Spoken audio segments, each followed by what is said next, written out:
బట్టి మీకు వందనాలు. ఈ 2026 సంవత్సరం జూన్ నెల ప్రభా ఈ 3వ పునరుద్ధరణ మమ్మల్ని మీరు ప్రవేశపెట్టినందుకు మీకు స్తోత్రాలు, వందనాలు, స్తుతులు చెల్లిస్తున్నాం. పోయిన ఆదివారం ఎంతో ఎండుండేది ఆయన, ఈ ఆదివారానికి వచ్చేసరికి ప్రభా ఎంతో చల్లదనాన్ని ఇచ్చారు. అందరూ బట్టి మీకు స్తోత్రాలు, వందనాలు, స్తుతులు చెల్లిస్తున్నాం. ఈ ఎండలతో నాయనంతటి ప్రభా ఎన్నో ఇబ్బందులు పడినటువంటి స్థితి నుండి సేద తీరే స్థితిలోకి మీరు నడిపించినందుకు మీకు స్తోత్రాలు చెల్లిస్తున్నాం.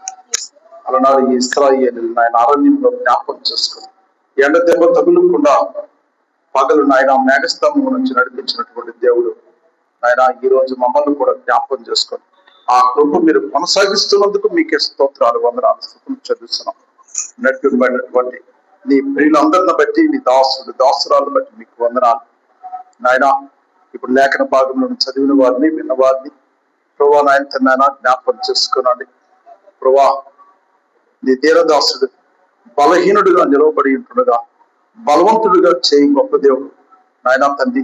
మీ బలాన్ని ప్రసాదించి, మీ శక్తిని అనుగ్రహించి తన నోట మీ అమూల్యమైనటువంటి మాటల నుంచి మాతో మీరు మాట్లాడి మీ గణనామాన్ని కనపరుచుకొని ఆయన ఇప్పుడు తన దీవెలు అందరిపై కృపరించి మీరు మా ఇంటి పొందమని మార్గ మధ్యంలో వారిని జ్ఞాపకం చేసుకొని వారిని కూడా త్వరపెట్టి ఆయన తను నడిపించమని కోరుకుంటున్నాం. యేసు నామములో అడిగి పొందినాం తండ్రి. ఆమేన్, ఆమేన్, ఆమేన్. హల్లెలూయా.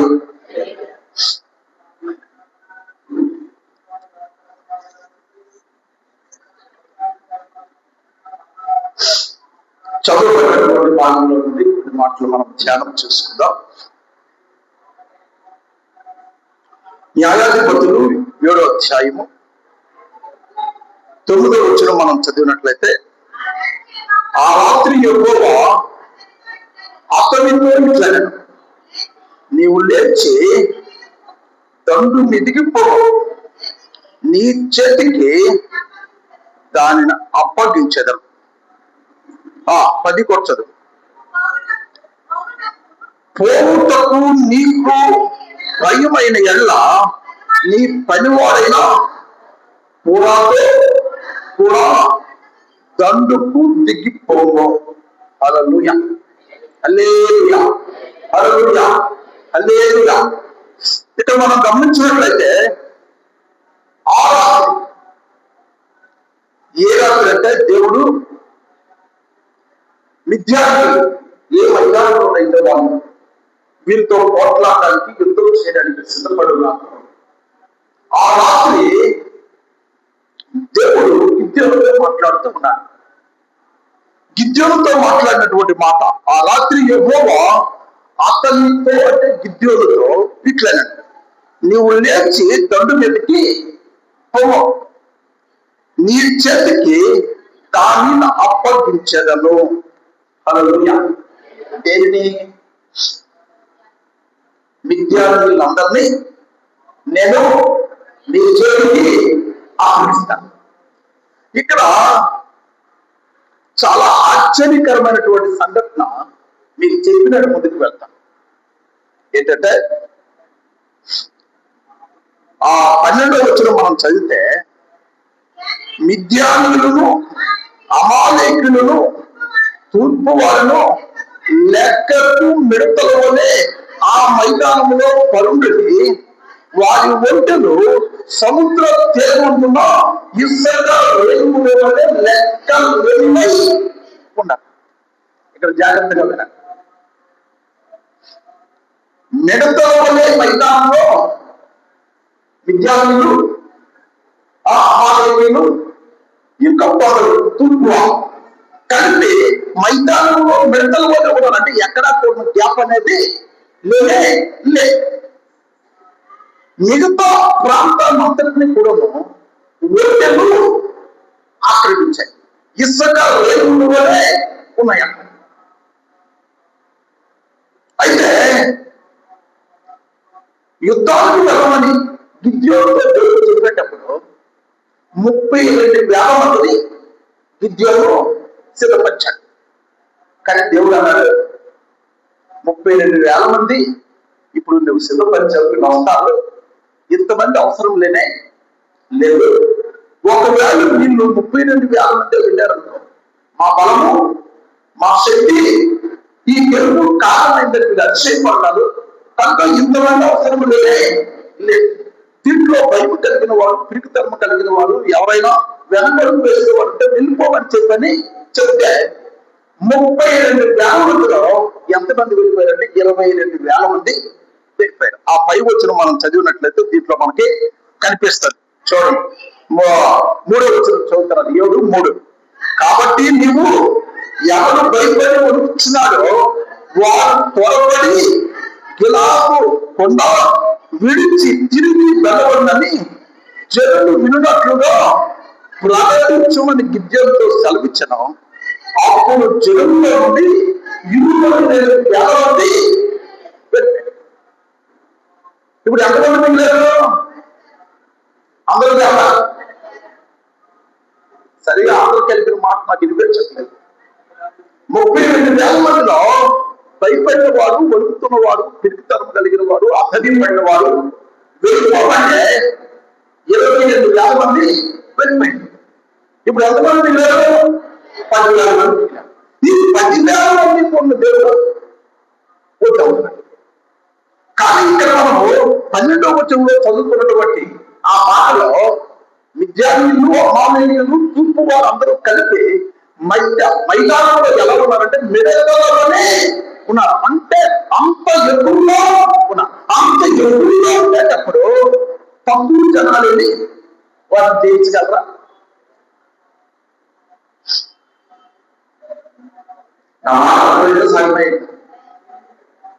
వాళ్ళు విద్యార్థులు, అమామేయులు, తూర్పు వారు అందరూ కలిపి మైదానంలో ఎక్కడా కూడా చిన్న గ్యాప్ కూడా లేకుండా మిడతలతో వెళ్ళే వాళ్ళు మైదానంలో వెళ్ళిపోయారు. మైదానంలో ఉన్నటువంటి ఆ జనాలు జయించాలంటే ఇశ్రాయేలీయులు దానికి తగ్గట్టుగా ఉన్నారు. కానీ దేవుడు 32,000 మందిలో ఆల్రెడీ 22,000 మంది. ఇప్పుడు 10,000 మంది మిగిలారు. ఈ 10,000 మందికి కూడా యుద్ధానికి సరిపోయిన వాడు, ధైర్యం కలిగిన వాడు, పిరికితనం లేనివాడు, దేవుని మాటను పూజ తప్పకుండా విన్నవాడు పరీక్షించి 300 మందిని దీనిలో నేను సెలెక్ట్ చేస్తాను. వీళ్ళందరినీ కూడా నీటిలో తెలుసుకుంటాను. ఏమన్నాడు? నీటిలో వీళ్ళందరినీ పంపిస్తే నేను అక్కడ వారికి పరీక్ష చేస్తాను.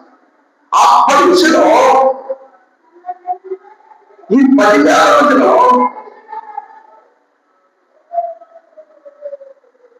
9,700 మంది వీళ్ళు నీటిలో దగ్గరతోనే మోకాలు మీద పడిపోయారు.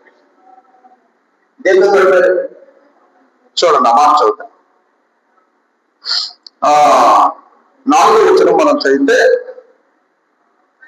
10,000 మంది నిలిచి ఉండగా యెహోవా నీ జనులు ఎంతో ఎక్కువ మంది, నీళ్ళ గొప్పకు వారిని దిగజేయము, అక్కడ నీ కొరకు వారిని శోధించటం. ఇతరులు నీతో కూడా పోవాలని నేను ఎవరిని గురించి చెబుతున్నా వారు నీతో పోవాలను, ఇతరులు నీతో పోకూడదని ఎవరిని గురించి నీతో చెబుతున్నా వారు పోకూడదని గిద్యోనుతో సెలవించాను. 5 కూడా అతను నిర్ణయులకు ఆ జన్మను దిగ చేసినప్పుడు యెహోవా కుక్క బతుకున్నట్లు నాలుగుతో నీళ్లను గతికిన ప్రతి వారిని త్రాగుటకు మోకాళ్ళని కృంగిన ప్రతి వారిని వేరువేరుగా ఉంచమని గిద్యోనుతో సెలవిచ్చాను. చేతితో నోటి కందించుకొని గతికిన వారి లెక్క 300 మంది. మిగిలిన జనులందరూ నీళ్లు త్రాగుటకు మోకాళ్ళని తుంపారు. ఇక్కడ జాగ్రత్తగా వినండి. నీరు త్రాగడానికి వీళ్ళు 9,700 మంది ఏమయ్యారంటే మోకాళ్ళ మీద కృంగిపోయారు. మోకాళ్ళ మీద కృంగిన వారు వీరి యుద్ధానికి పచ్చి. మోకాళ్ళ మీద నీరు తాగడానికి వెళ్ళేటప్పుడు అందరూ 10,000 మంది కూడా ఎక్కడ దిగారు? నీటిలో దిగేటప్పుడు నీరు తాగబడేటప్పుడు మోకాళ్ళలో ఉన్న అవసరం లేదు, గొంగోని దోషంతో పట్టుకొని తాగొచ్చు. కానీ 9,000 మందికి ఇది చేతగానే కాదు. కానీ 300 మంది దేవుని యొక్క ఆత్మలో ఉన్నారు, దేవుని మాట ప్రకారం నడిచే వారు ఉన్నారు, దేవుని మాట ప్రకారము దేవుని మాటకు వారు విధేయత చూపించిన వారుగా ఉన్నారు. ఆత్మ నడిపింపుతో ఆ నీటిలో దిగినటువంటి వారు దోస్తులతో నీరు తీసుకొని కుక్క బతికినట్లుగా గది నీరు తాగారు. వీళ్ళే ఎవరు కావాలి?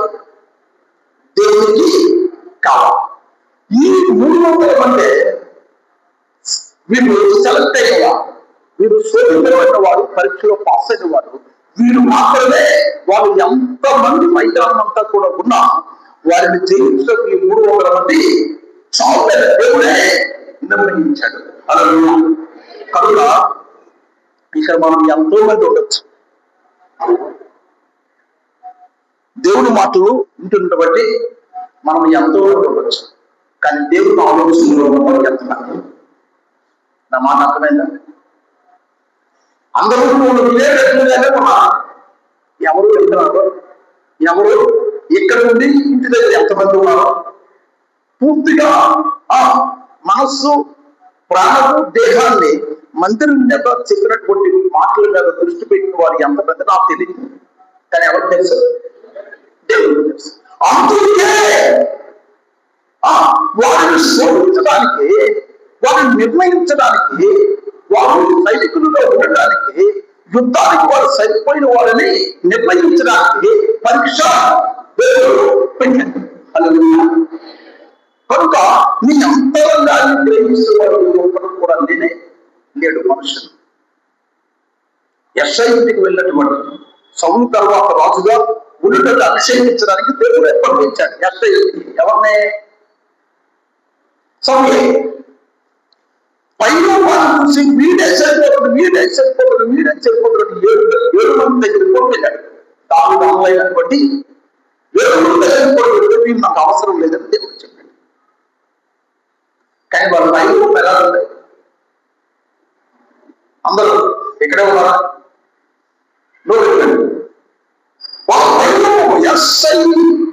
కుమారుని యొక్క పైలోకము మనుషులు ఆకర్షించే విధంగా ఉంది. చివరికి ప్రార్థన ప్రవక్త అయినటువంటి సమయంలో తడబడేటట్లు వారి యొక్క పైలోకము చేశారు. కనుకనే ఒక్కొక్కరిని 7 ముందుకు పంపించినప్పుడు వీడు చనిపోతున్నట్టు దగ్గరకు వెళ్ళి అభిషేకించడానికి ప్రయత్నం చేస్తే మీరు నాకు అవసరం లేదని దేవుడు ఘంటాపదంగా చెప్పేశాడు. అంటే దేవుడు ఏం చేస్తున్నాడు? దేవుడు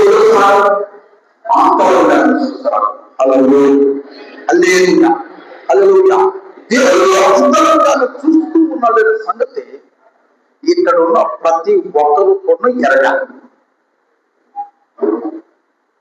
పాస్టర్ గారు చెప్పిన మాట మీరు ఎంతో ఉదయంతో విన్నట్లే నాకు కనిపిస్తుంది, ఎందుకంటే నా ఎదరగా చూస్తున్నాను కనుక. కానీ మీ మనసు ఎక్కడ వెళ్ళాలనేది నాకు తెలియదు. ప్రవక్తైనటువంటి సమయం తెలియలేదు. అంతటి వాడు నేను కానే కాదు, నాకైనా తెలుస్తుంది.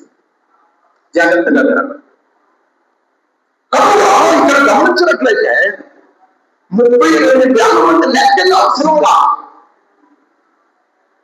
యుద్ధ భూమి మీద అడుగు పెడితే చావు అనే ఆలోచనలు కలిగిన వారే నాకు కావాలి. హల్లెలూయా, హల్లెలూయా, హల్లెలూయా, హల్లెలూయా, హల్లెలూయా. ఇంకా వెనకాలలో వేసే ప్రసక్తి అనేది తర్వాత వెనకడుగు వేసే ఆలోచన అనేది లేని వాళ్ళు కావాలి. ఈ 10,000 మందిలో నేను పరిశోధించి వారికి నేను పరీక్ష పెడతాను. ఈ పరీక్షలో పాస్ అయిన వారికి నీ వెంట నేను 300 మందిని పంపిస్తానని దేవుడు చెప్పాడు. ఇప్పుడు బాధ్యత ఉద్యోగం పనైతే బాధ్యత ఇప్పుడు ఎవరు తెలియబడింది? అందరూ అందరూ ఎవరు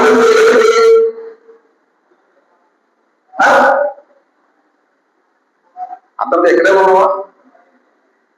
ప్రేమాలని అయిపోయింది, ఇంకేమన్నా వీళ్ళే దేవుని భుజాల మీద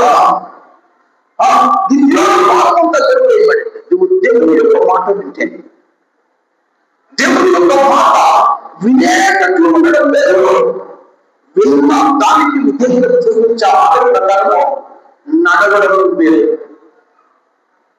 నువ్వు సుముఖత వ్యక్తం చేసి ముందే వేసేటప్పుడు ఎన్నో ఆటంకాలు కలగవచ్చిన, కానీ ఆటంకాన్ని అడ్డుని అవతరాన్ని ఆశీర్వాదంగా మార్చి నీతో ఉన్న వారు నీ పక్షాన అన్ని చేయగలిగిన నమ్మకం నీకుంటే ఆయన ఏదైనా పక్షాన నిలబడి ఆయన చేస్తాడు. హల్లెలూయా, హల్లెలూయా, హల్లెలూయా, హల్లెలూయా. గిద్యోను గాఢ చోట గోధుమలు తొలగొట్టే వాడుగా దూతలు కనిపించినప్పుడు దూత ఒక మంచి మాట అన్నది, పరాక్రమం గల బలాలుగా. గిద్యోను పరాక్రమం ఎవరికి కనిపించింది? గిద్యోను పరాక్రమం ఎవరికి కనిపించింది? దూతలు కనిపించింది. కానీ గిద్యోనుకి అక్షరంలో కంటునే చదువున ఏం చేస్తున్నాడు? బోధుడు. ఇది ఒక ఫిలిష్తీయుల మీదకి నిన్ను పంపించడానికి దేవుడి ద్వారా పంపించబడ్డాను. నువ్వు లేచి వారితో ఎందుకు చేయాలంటే అంత తేలికగా దేవుడి యొక్క మాట వినడానికి గిద్యోను ఇష్టపడలేదు. 3 పరీక్షలు పెట్టాడు. ఎన్ని పరీక్షలు పెట్టాడు? 3. 6:17 చదివితే చదవనవసరం లేదు, నేను చెప్పేస్తాను. 6 న్యాయాధిపతులు 6:17 చదివితే అక్కడ ఒక ఏమన్నాడు? నేను ఒక ఆత్మ చేస్తాను, ఆ ఆత్మ తెచ్చుకుంటున్నాను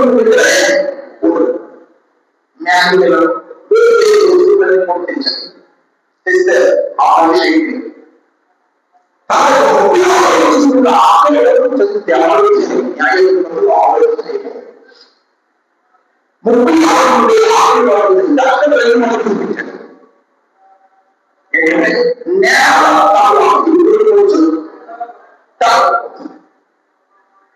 అది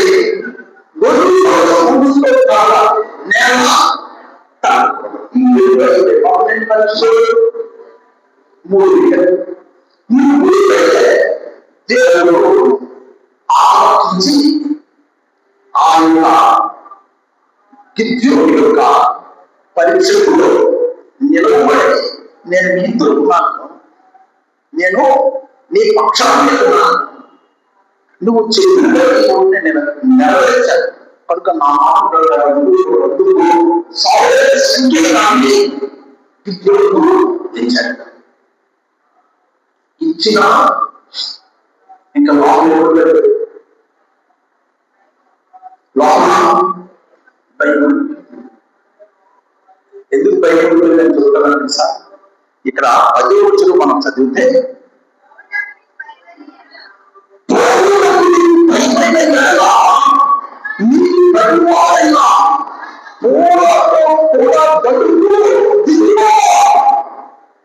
వాళ్ళు క్రింద ఉన్నారు. ఎవరు? విద్యార్థులు. వాళ్ళు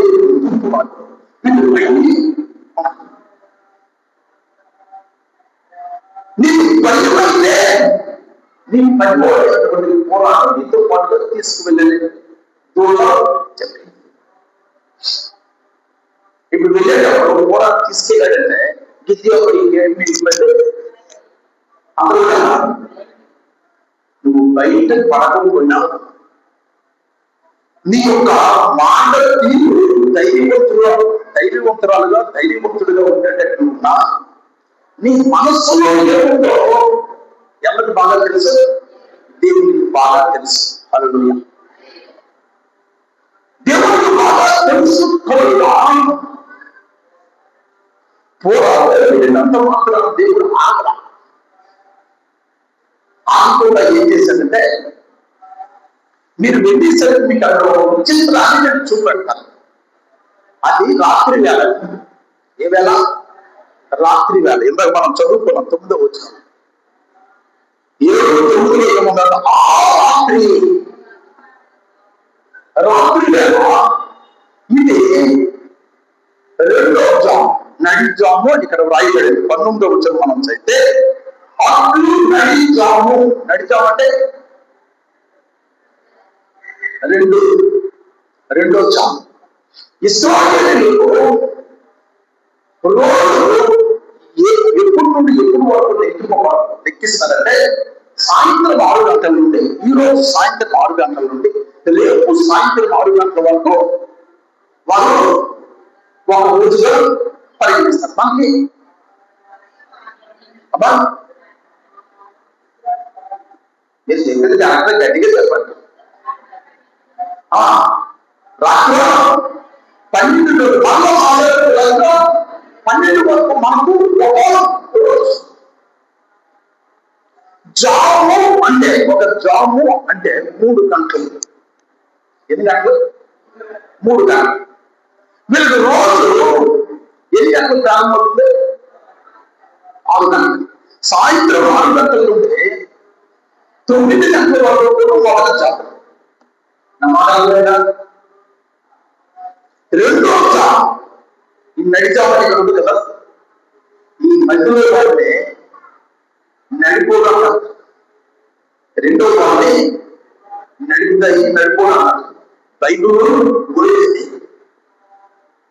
మన ఈస్ట్ వెస్ట్ ఈ నడి అనేది ఉపయోగిస్తారో లేదో తెలియదు కానీ విజయనగర సేవకులు రెండో వాడి చేపలు నడిపోవడం చెప్తారు. అంటే మధ్యలో వాడు, మధ్యలో ఆడపిల్లని కూడా నడుపుతాయని చెప్తారు. అంటే దాని అర్థమేంటి?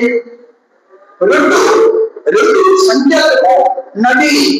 హల్లెలూయా, హల్లెలూయా, హల్లెలూయా. ఆ రాత్రి నడిపోవున ఇప్పుడు ఎవరెవరు వెళ్ళారు ఆ సంఖ్యలో? విద్యార్థులు, అమ్మాయిలు, తిరుగువాళ్ళు, మహిళలు, వారి మధ్య విద్యను తమ పరిపోయేటువంటి కూడా వెళ్ళారు. చెప్తున్నాను, విద్యను కూడా తీసుకెళ్ళంటే విద్యను మనసులో ఇవ్వండి. ఇంకా భయం, పింతాను, కొంత అది పూర్తిగా తొలగించడానికి మీరు ఆ పనిలోకి వెళ్ళేటప్పుడు ఒక విచిత్రమైనటువంటి సంఘటన చూపెడతారు. ఏంటి ఆ సంఘటన అంటే చూడండి, 12వ వచనంలో మనం చదివితే మిద్యానీయులు అమాలేకులు లెక్కకు మెత్తలోనే ఆ మైదానంలో పడుకుని వారి మధ్యలో సముద్రం తీరంలో ఇసుక రేవుల వల్లే లెక్కలు ఎన్నికో గిద్యోను వచ్చినప్పుడు, గిద్యోను అక్కడే వచ్చారా? గిద్యోను పనివాడు కూడా ఉన్నాడు, కూడా కూడా. ఆ గిద్యోను వచ్చినప్పుడు అక్కడ ఒక సంఘటన, విద్యార్థులు ఇద్దరు మాట్లాడుకుంటూ ఉన్నారు. ఏంటంటే గిద్యోను వచ్చినప్పుడు తాను కన్న కళను తన చెయ్యాన్ని చూడను. ఎట్లనగా నేను కాదు జరిగి అదేమనగా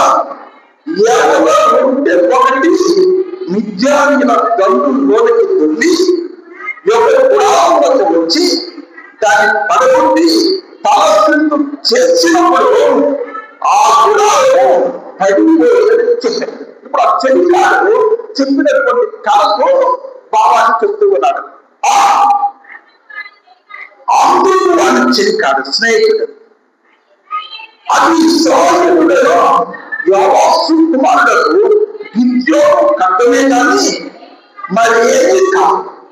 దేవుడు నిత్యంలో నీ దండతలో అతని చెవికి అప్పగింపబడుచున్నాడని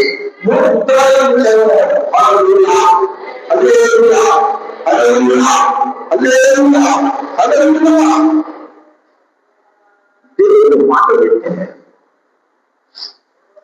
నీ పని ఎంత సులువైపోతుందో చూడండి. నీకున్న భయం ఆయనకి తెలుసు. నువ్వు బయటపడకపోతే నీ మనసులో ఉన్నటువంటి దిగులు తెలుసు. నీ మనసులో ఉన్నటువంటి పిరికితనం కూడా దేవుడికి తెలుసు.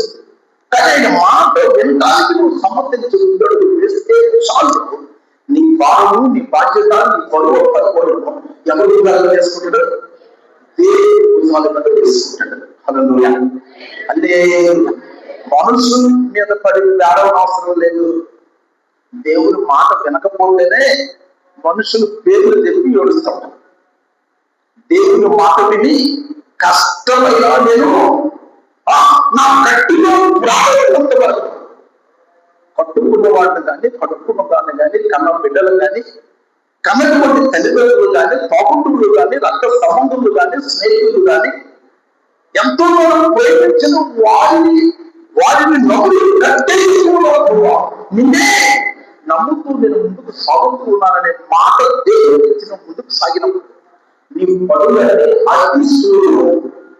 అతిశులుగా మారిపోవాలంటే సహాయం చేసేందుకు నడిపిస్తాడు. హల్లెలూయా. హల్లెలూయా. ఈ రోజు ఎంత దిగజారిపోవడానికి వాళ్ళు కారణం, వీళ్ళు కారణం, అది ఇదని నువ్వు వాళ్ళు నమ్మకం చేసుకొని మనసును జ్ఞాపకం చేసుకొని ఏడుచడం కంటే ఆ సమయాన్ని దేవుడు భావించి దేవుడు చేస్తే ఎవరు వారు మోసపోయి చిన్న చూపు చూసిన వారు ముందు నిన్ను తలను పైకి చూసే విధంగా చేసే శక్తి కలిగిన వాడు ఎవరైనా ఉన్నారంటే ఆయనే ప్రభువైన యేసు. హల్లెలూయా. హల్లెలూయా. హల్లెలూయా. హల్లెలూయా. హల్లెలూయా. దేవుడి యొక్క శక్తిని సంపూర్ణంగా ఆశ్రయించడం, దేవుడి యొక్క బలాన్ని సంపూర్ణంగా పరిగణలోకి తీసుకున్నాం. దేవుడు అంటే ఏంటో పూర్తిగా ఎలాగైనా వాళ్ళు బట్టి వీళ్ళ బట్టి వాడు చెప్పింది వీళ్ళు చెప్పింది వాళ్ళు చూసి వీళ్ళని చూసి నేర్చుకొని అది నువ్వు అనుసరించి చివరికి నష్టం తెలుసుకునేసరికి అంత అయిపోతాయి. కానీ నీ యొక్క క్రియను నేను అర్థం చేసిన వాడు నిన్ను గురించి బలమైనటువంటి సాక్ష్యం ఎదుటి వారికి కలిగేటట్టు లేక ఎదుటివారు నిన్ను చూసినటువంటి ఎదుటివారు నిన్ను గురించి ఇతరులకి చక్కటి సాక్ష్యం చెప్పేటట్లు నువ్వు ఎప్పుడైతే నిలవబడగలుగుతావో దేవుడి పక్షంలో ఘనకార్యాలు గొప్ప కార్యాలు చేసే ముందుకి నడిపిస్తాడు. మన 2వ సమూయేలు గ్రంథము 17వ అధ్యాయంలో మనం చూసినట్లయితే అబ్షాలోము తల్లిని పక్కకు పెట్టి తండ్రి రాజుగా ఉంటుండగానే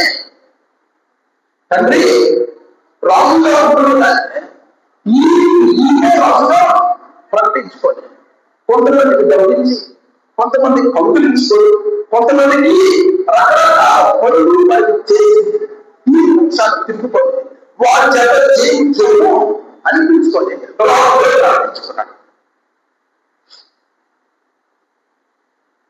దావీదు మంత్రి వర్గంలో ప్రధానంగా ఉన్నటువంటి అయ్యతోబేలు ఎవరు పక్షానికి వెళ్ళాడు? అబ్షాలోము. దావీదు యొక్క స్నేహితుడైనటువంటి హూషాయి దావీదు మాటల ప్రకారం అబ్షాలోము పంచనే చేరాడు. కానీ ఎవరు పక్షాన్ని పనిచేయడానికి చేరాడు? దావీదు పక్షాన పనిచేయడానికి చేరాడు. హల్లెలూయా. హల్లెలూయా. ఇక్కడ జాగ్రత్తగా వినాలి.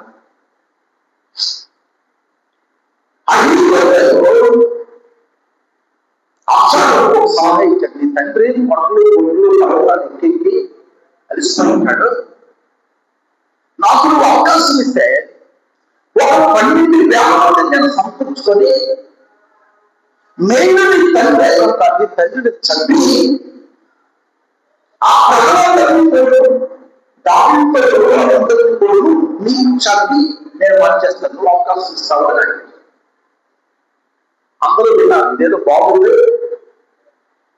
ఇదేదో బాగుంది. సరే, ఈ 10 కూడుకోవడంలో ఉన్నారు. ఆయన ఏం చెప్తాడో అదే ఫైనల్. హల్లెలూయా.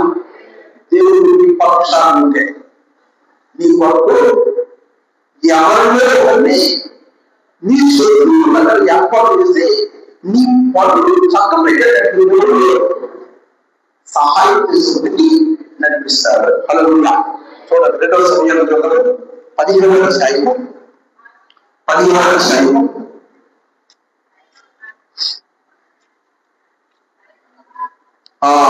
5 నుండి. అంతటా అర్క్యుడైన హూషై ఏమి చెప్పడో మనం విన్నట్లు అతన్ని పిలువునప్పుడని అబ్షాలోము ఆత్మీయుగా హూషై అబ్షాలోము వద్దకు వచ్చాడు. అబ్షాలోము అహీతోపెలు చెప్పిన ఆలోచన అతనికి తెలియజేసి అతని మాటలు చెప్పిన మనము చేసుకుందామా, నీ ఆలోచన ఏమైనది చెప్పువాడు అతను అడుగుగా హూషై అబ్షాలోముతో ఇట్లా, ఈసారి అహీతోపెలు చెప్పిన ఆలోచన మంచిది కాదు. నీ తండ్రియు అతని పక్షమున ఉన్నవారును మహాబలాఢ్యులను అడవుల్లో పిల్లలను పాములు పెట్టిన ఎలుగు పంట్ల పెట్టినాయి రేగిన మనసుతో ఉన్నారని నీకు తెలియదు. మరియు నీ తండ్రి యుద్ధములను ప్రవీణుడు, అతడు జనులతో కూడా బస చేయు. నీ తండ్రి మహాబలాఢ్యుడయు అతని పక్షపు వారు ధైర్యవంతులను ఇశ్రాయేలీయులు అందరూ ఎరుగుదురు కనుక సింహపు గుండె బట్టి గుండె గలవారు సైతము దిగులు ఎవరు చూసే నీ తండ్రి దావీదును చూచి. ఇక్కడ జాగ్రత్తగా ఆలోచించాలి. బయట ఎవరు చూడకండి, చెప్పిన మాట మాత్రమే వినండి. దావీదును గురించి హూషై అంత గట్టిగా ముఖానికి చెప్పింది తప్ప.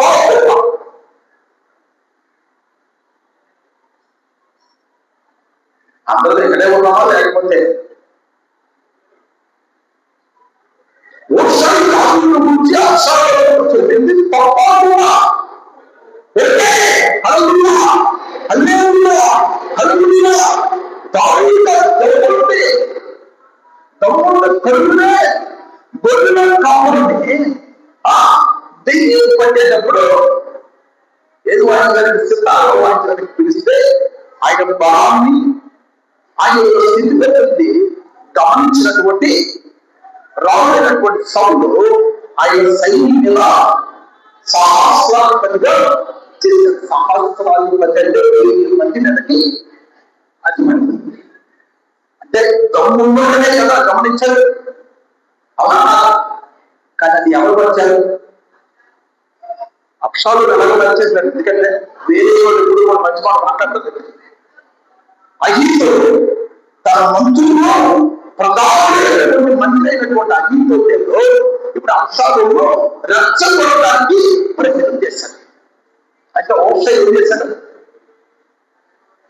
మండినటువంటి అగ్నిని ఒకేసారి ఆయన మాటలతో ఆడిపాడు.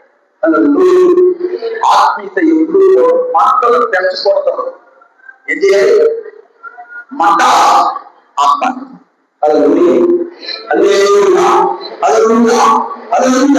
మంటలు ఆడితే చాలా ఉపద్రవాలు తగ్గిపోతాయి, చాలా ఉపద్రవాలు తగ్గిపోతాయి. ఇప్పుడు వర్షం చెప్పండి అందరికీ ఆమోదయోగ్యము నిజమే, ఆయన యుద్ధంలో ప్రవీణుడు. సింహం గుండు కొట్టే గుండు కలిగిన వాడు. ఆయన యుద్ధంలో అడుగు పెడితే ఎదురుగా అసాధ్యమో అడుగు. ఇక్కడ ఇంకో విషయం అంటే సార్, దావీదుతో ఉన్నవాడు ఎంతంటే అదా 600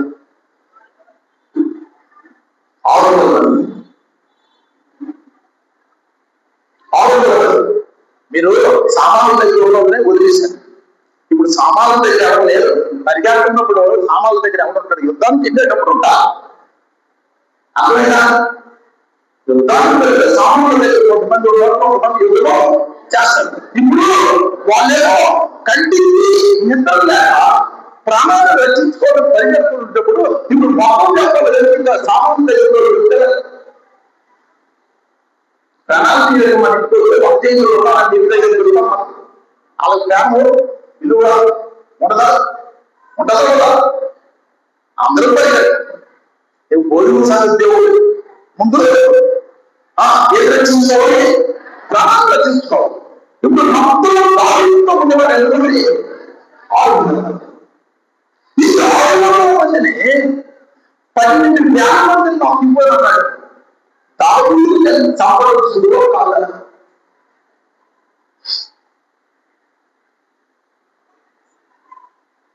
దావీదు చంపడం సులువ కాదు.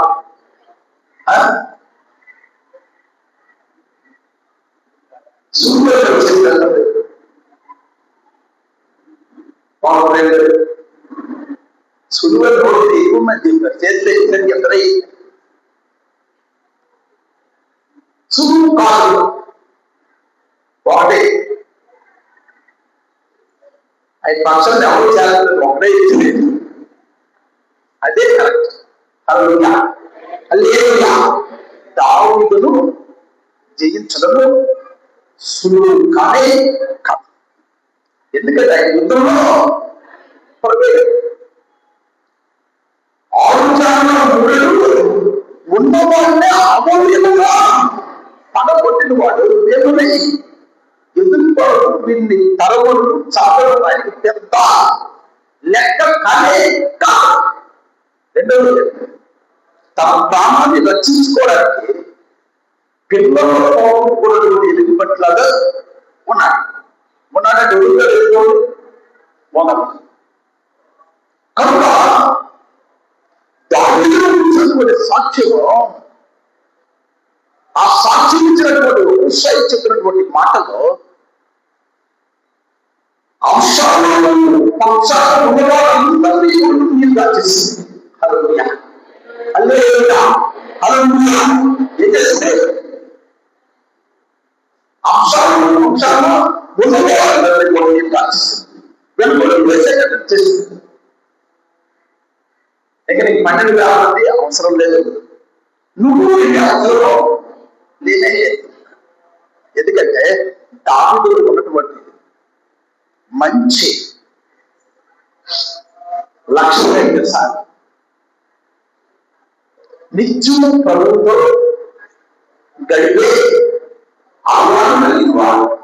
హల్లెలూయా. ప్రభువుతో గడిపిన వాడికి మెలుపు ఉంటుంది. ఏమంటుంది? అందరూ చెప్పండి మామయ్య. ప్రభువుతో గడిపే వాడికి, ప్రభు ఆలోచనలు గడిపే వాడికి ఏముంటుంది? మెలుపు ఉండాలి.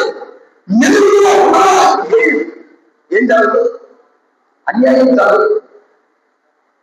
వాడు ఆపదలు వచ్చింటే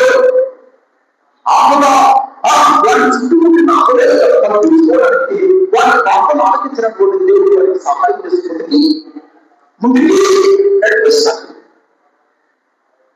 మోషేతో ఒక మాట, ఆయన అందరూ దావీదు ఎక్కడా ఏదో చోట అందులో కీర్తన 32:7 చరణంలో దావీదు మాట అంటాడు. 32 నా తాగు చోటు మీరే, శ్రమలో నుండి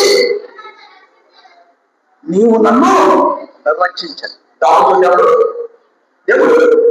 దేవుడు దాగు చోటైతే ఎన్ని శ్రమలు, ఎన్ని తుఫానులు, ఎన్ని పెనుగాడులు నీ చుట్టూ పుట్టినా, ఎన్ని బాధలు తలనెత్తకుండా నువ్వు చేసిన ఆ పోయినా తలవేసే శక్తి కలిగిన వాడే నీ దాగు చోటైతే నీకు ఇంకా నష్టం కలుగుతుందా, బాగుంటుందా, శ్రమ కనిపిస్తుందా?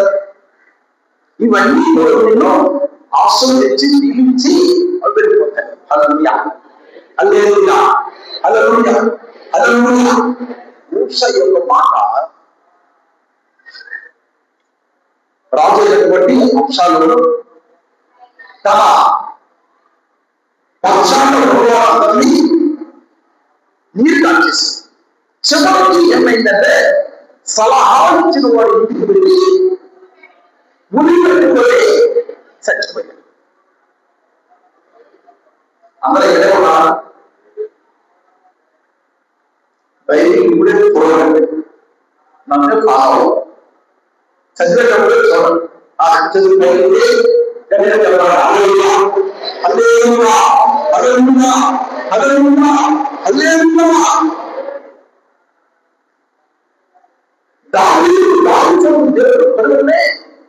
ఎన్ని ఉపద్రవాలు ఆయన వెంటబడినా ఏది ఆయన పడకుండా లేకపోగా శత్రువులు జయించి గొప్పవాడుగా మారిపోవడానికి దేవుడు దావీదుకు సహాయం చేశాడు.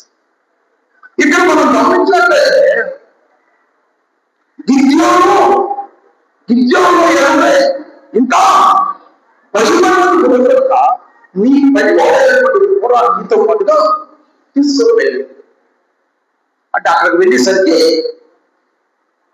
మిద్యానీయులు చెప్తున్నటువంటి కళ భాగం విని గిద్యోను ఏమొస్తుంది? భయం పోయి, దిగులు పోయి, విరక్తం పోయి, ధైర్యం వచ్చే ఇప్పుడు మిగతా వాళ్ళు 300 మంది 3 గుంపులయ్యాయి. మిగతా వాళ్ళందరికీ కూడా చెప్తున్నారు, ఇంక మీరు లేవలే. హల్లెలూయా, హల్లెలూయా. చూడండి అమ్మా, చూడండి అమ్మా.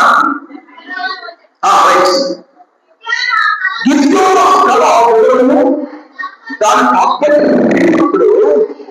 అతను యెహోవాకు నమస్కారం చేసి ఇశ్రాయేలు గనుల్లో తిరిగి వెళ్ళి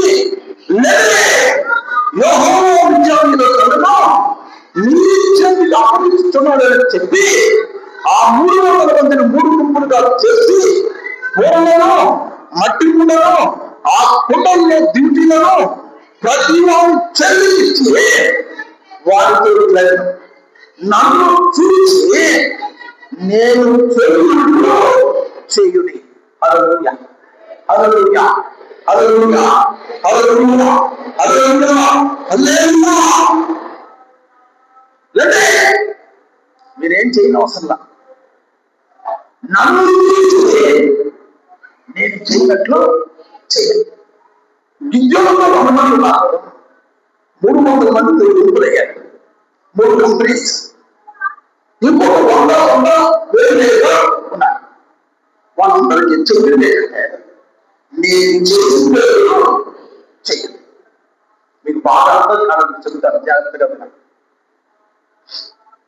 జలస్సు కష్టమా, జలస్సు తీసే వ్యాపారం తయారు చేయడం కష్టమా?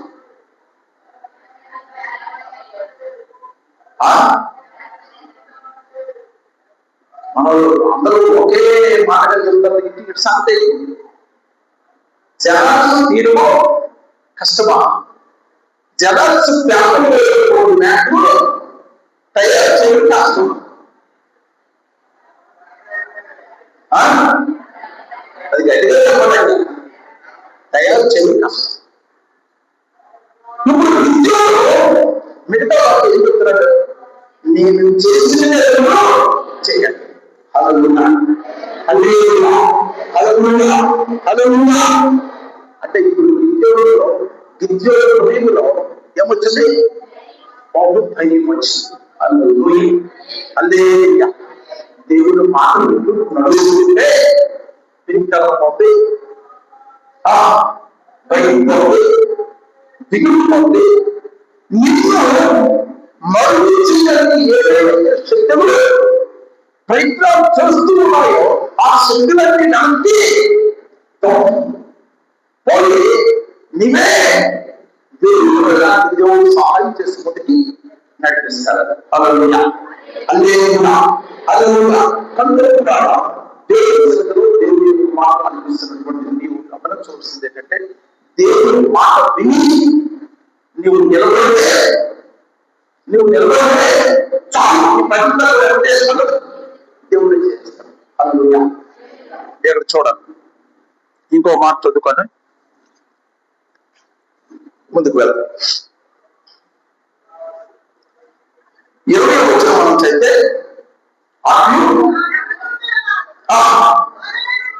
వచ్చు పగలొట్టి ఎడవచనంలో వృద్ధులను కూర్చొని గొర్రెలను పట్టుకొని యెహోవా ఖడ్గము గిద్యోను ఖడ్గము అని కేకలు వేశారు.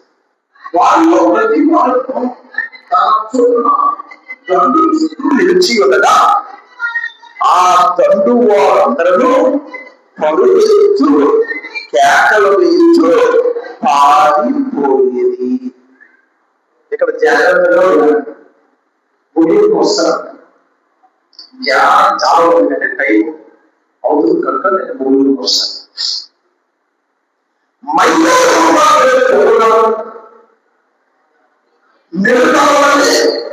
విద్యార్థులు అమాయకులు తీసుకోవాలి.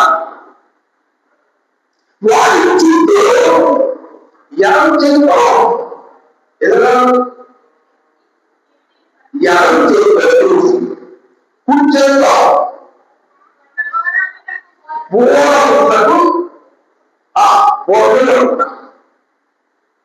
ఈ మూడవ మంది ఎవరు చూస్తున్నారు? ఈ మైదానంలో విద్యార్థులు అది చీకటి. రాత్రి వేళ ప్లస్ వాళ్ళు దిగులు పైన కిందకి వచ్చారు. ఎవరు దేవుని పైకి లేదు.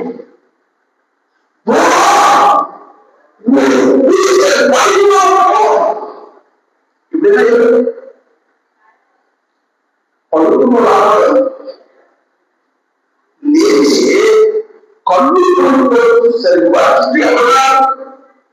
శత్రువులే ఇంకా పడుకోగలరు.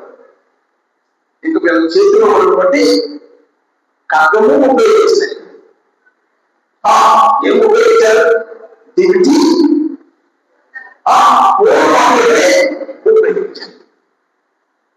ఆ కత్తిని కూడా ఆ ఖడ్గాన్ని కూడా దేవుడు పనిచేయబడి ఏంటంటే మీరు చూపించగా చూడమా చూద్దాం.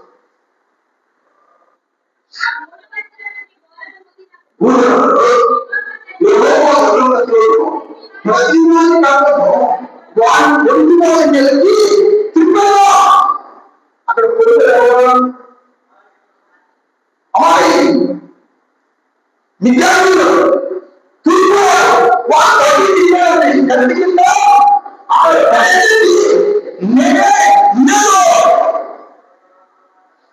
ఎంత సులువైపోయిందండి యుద్ధంలో ఇస్రాయేలు యొక్క పని అతి సులువైంది. దేవుడు చెప్పిన మాట వింటే నీ పనులన్నీ సులువుగానే మారుతుంది. నువ్వు తల పట్టుకొని పీడిపోవడం అవసరం లేదు. ఏంటగా మా ఏంటి తలపట్టుకొని నువ్వు పీడిపోవడం నా మీదే ప్రపంచం పౌరులు ఈ యొక్క సమాజం పౌరులు ఇంటి పౌరులు నా మీదే పడిపోయి తలపీడిపోవడం అవసరం లేదు. నువ్వు దేవుడు మాట విని దానికి విధేయత చూపించి నడిస్తే చాలు. దేవుడు నీ పక్షాన కార్యము చేస్తాడు. ఆయన కార్యం మొదలెట్టినప్పుడు ఎవరు నిలవ అవకాశము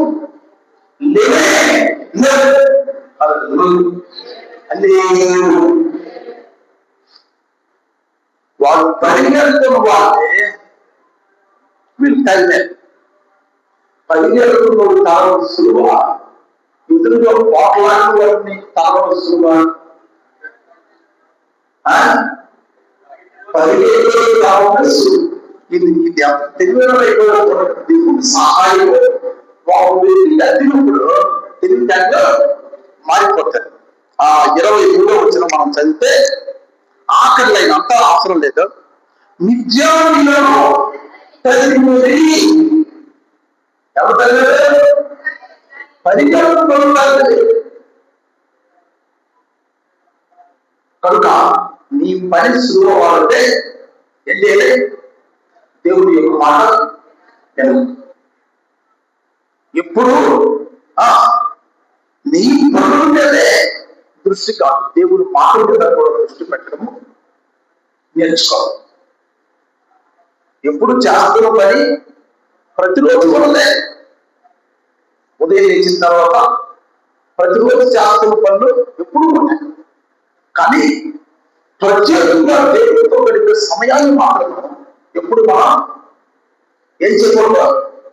దొంగిలించుకోవడం. నీ పనులు భారము లేక ఆశపోతే నీ పనులు ఎక్కువ అనుకున్నప్పుడు ప్రార్థన కూడలు ఒక పావు గంట పెంచితే ఏమవుతుంది? నీ భారం తగ్గుతుంది. ఏమవుతుంది? తగ్గుతుంది. దావీదు మహారాజు, దావీదు మహారాజు ఆయన 55 కీర్తన 55:17 మనది తెలుసా? కీర్తన 55:17 సాయంకాలం ఉదయం మధ్యాహ్నం నేను ధ్యానించుతూ ఎక్కడ సాయంకాలంలో ఉదయం మధ్యాహ్నం ఇది కొద్దిగా రివర్స్ ఉంటుంది. సాయంకాలం ఉదయం మధ్యాహ్నం అది మనకి రివర్స్, కానీ యూదులకు కాదు. ఇందాక మీరు చెప్పారు యూదులు సాయంకాలం తర్వాత యూదులు కాదు మనకి అలా మాకెలా లేదు. ఉదయం మధ్యాహ్నం సాయంకాలం. ఇప్పుడు యూదులు అందరికి అర్థమైందే లేదా? ఈ బైబిల్ ఎవరు? నీది నాది మాట కాదు, ఇది యూదులు లేదు. కనుక వారి అనుకోవాలని బైబిల్ నిత్యుపోవాలి. అదే రాజు గారు జాగ్రత్తగా రాజు గారు లక్షల మంది ప్రజలు పరిపాలిస్తున్న వాటికి ధ్యానం చేయడానికి ఉంది, ధ్యానం చేయడానికి సమయం ఉంది, విచారణ చేయడానికి ప్రార్థన చేయడానికి సమయంలో ఉంది. మరి నీ పరిస్థితి అసలు టైం లేదండి. అలసటతో పౌరులతోనే అలిసిపోతుందండి. ప్రతిరోజు నీ పౌరులు కలిసిపోయి ఆగే ఉంటా. ఎవరికి అవకాశం ఇవ్వకపోతే దేవుడికి అవకాశం. ఇందాక చెప్పారు, నీ పనులు తగ్గాలంటే దేవుడు ఆలోచన సమయం గడవడం నేర్చుకుంటే నీ పని సులువుగా. హల్లెలూయా, హల్లెలూయా, హల్లెలూయా. 119 163 వచ్చిన ఏమంటారు తెలుసా? దేవుడు యెహోవాను దావీదు స్తుతించడం. యెహోవాను అమ్మా అందరూ పగలు మధ్యాహ్నము సాయంత్రము ఒకట్లేదు. యెహోవాను స్తుతించడము ఒకట్లేదు. దావీదు కనుకే కష్టం వచ్చినప్పుడు దానం చేయగలిగారు దేవుడు. మరి నీకు ఇది అవసరం లేదా? అవసరం మీరు చేసి తెలుసు, ఆలోచించడం చేయాలి, మా చేతి తెలుసు, ఆలోచించడం చేయాలి. అందరూ ఆలోచించిన వాళ్ళు ఏం అర్థమైంది?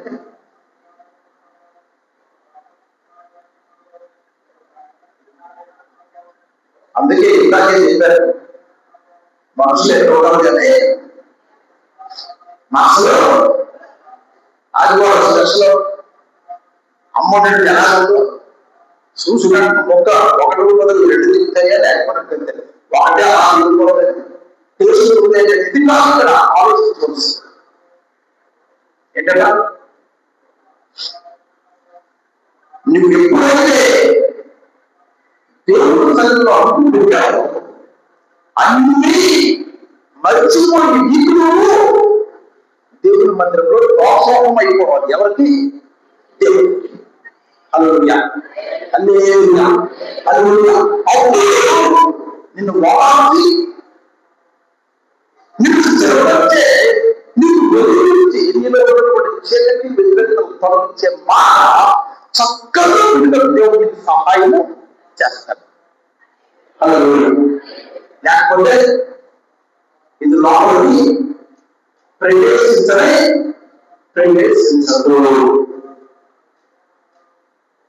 దానికి ఉదాహరణ గిద్యోనే. పరీక్షలు పెట్టాడు దేవుడికి, దేవుడికే వచ్చి దేవుడు కూడా చెప్పాడు. చివరికి మిద్యాను దొంగకు వెళ్ళేటప్పుడు నీకు అధైర్యంగా ఏమైనా ఉంటే నీ పైనటువంటి కూరను తీసుకెళ్ళమంటే కూరను తీసుకెళ్ళడం లేదా అంటే ఇంకా ఎక్కడో చోట గిద్యోనికి ఏమంటే అధైర్యం పీడితాను ఉండే. కానీ ఎప్పుడు ధైర్యం వచ్చేసి తెలుసా? కాలంలో యుద్ధం ఎప్పుడైతే కాలం చెప్పిన వాడప్పుడు బాబు చెప్పిన వాడప్పుడు వీళ్ళ మాటలు ఎప్పుడైతే విన్నారో అప్పుడు నిజం ధైర్యం అనేది బయటికి వచ్చింది. అందుకే దేవుడి మాట ప్రకారం నడవడము నీకు ఇష్టమైతే దేవుడు నీకు ఏ విధంగా నిలవబెట్టి ముందుకి నడిపించాలో ఆయనకు బాగా తెలుసు. ఈ సంగతి ఒక్కరు కూడా మరొకటి వినేటట్లు కనిపించడానికి ప్రయత్నం చేయండి. విన్నది నీకు మేలు కలిగే వాళ్ళు సిద్ధపడి ఇక్కడికి రా. లేకపోతే ఆస్త గారు తెచ్చుకుంటే మీరు గొప్పలా, ఆశ్రమ గారు తెచ్చుకుంటే గొప్పలా, ఈ రోజు వచ్చే గొప్పలు అదే కాదు. ఎప్పుడు గొప్పలు ఉంటారు తెలుసా? విన్న దానిని ఇక్కడ నుండి ఇక్కడికి ఇక్కడ తీసుకున్న మాటలు ఇక్కడ ప్రతిపరుచుకునేది నమ్మలేదు. పశువులు ఎప్పుడు నమ్మలేదు తెలుసా? ఏమో తర్వాత కూర్చొని లోపల బయటికి తెచ్చుకొని తిని ఆరోగ్యంగా ఉంటుంది. నువ్వు ఆరోగ్యంగా ఉండాలంటే చెవులో పడింది ఈ చెవులో బయటకు పోకూడదు. చెవులో పడింది ఎక్కడ రావాలి? నీ హృదయం. ఈ హృదయంలో పడిన నువ్వు ప్రతిని చేయాలి. నీ అవసరానికి దాన్ని నువ్వు వాడు. అది నీ ఒంటికి ప్రయోజనం, నీ ఇంటికి ప్రయోజనం, నీ ఒంటికి సమస్త అవయవాలకు కూడా చాలా ఉపయోగకరంగా ఉండడానికి దేవుడు సహాయం చేస్తుంది. నడిపిస్తాడు. మరవనే మనం అట్టి కుటుంబ దేవుడికి చదువు పంత ఉన్నటువంటి 300 మందికి కూడా ఇచ్చాడు. గిద్యోనులో ఎంతమంది ఉన్నారు?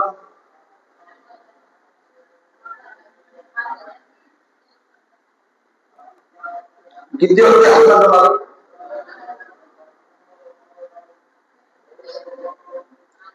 అమ్మా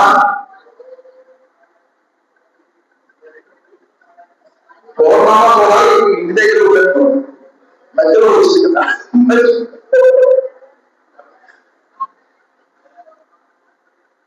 300 3 కంపెనీస్ చేసిన చేసినట్టు కొంతమంది, కానీ మొత్తం ఉద్యోగంలో ఉన్నవాళ్ళు నువ్వు దగ్గర ఏదో కన్ఫ్యూజన్ లో పోవడం ఎంతమందిరా మీరు ఎంతమంది దానితో 300